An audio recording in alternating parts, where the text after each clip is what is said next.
basically work with our advisory unit for multinational clients. And already I hear reports from many of them basically saying we cannot grow our business in the US. It's actually falling in many of the sectors, and we will have to be revising things downwards very soon. And they're all obviously doing this very, very slowly. The other thing, of course, if the $700 billion package goes through, it will add even more to government liabilities, which are already large. Even more borrowing probably will be needed in the future. And this could affect, of course, the yields and the mortgage rates and so forth. And it could impact the US dollar as well, which for some strange reason has actually strengthened in the last sort of some months and so forth, going back to whatever, 138 against the euro. Now it's back to maybe where it should be considering the fundamentals, but don't be surprised if it gets even weaker than that in the next few months. I wouldn't be surprised if it hits 170 against the euro. It certainly would not surprise me considering the fundamentals and the outlook and uncertainty in the entire economy.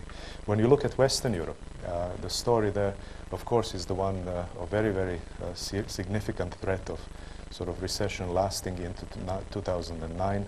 Many markets are being affected at this stage. And when you look at the Eurozone in particular, we know that the threshold of pain for a European exporter is 130. And of course, they're finding it very hard to export. We have the inflationary burden hitting the consumer. We have every single consumer customer in the Eurozone now has to pay higher monthly installments on their loans, mortgages, because of that high cost of money that I mentioned before. And of course, a lot of the Europe is export exposure is out there. There are a few housing bubbles as well in the region, which are now going backwards.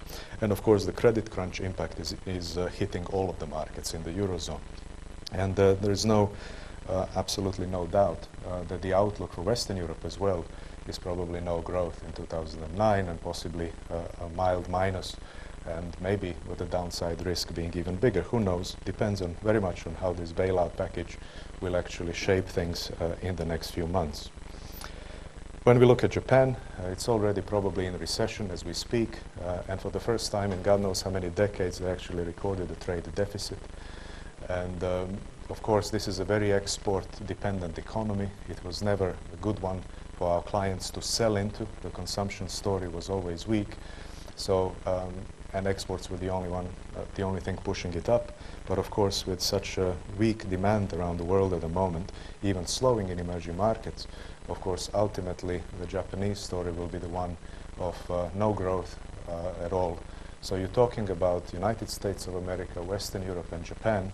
This is about 69% of the world at market exchange rates, GDP. At market exchange rates, purchasing power parity, it's about half of the world.